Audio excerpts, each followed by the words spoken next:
Magandang Balita, Biblia. Copyright Philippine Bible Society 2012. Juan Kapitulo 3, versikulo 31 hanggang 36. Si Jesus ang mula sa langit. Ang mula sa itaas ay dakila sa lahat. Ang mula sa lupa ay tagalupa at nagsasalita tungkol sa mga bagay sa lupa. Ang mula sa langit ay dakila sa lahat.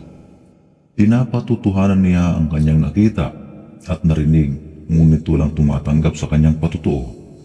Ang tumatanggap sa kanyang patutuo ay nagpapatunay na ang sinasabi ng Diyos ay totoo. Ang isinugo ng Diyos ay nagpapahayag ng mga salita ng Diyos, sapagkat tubusang ipinagkakaloob ng Diyos ang kanyang Espiritu.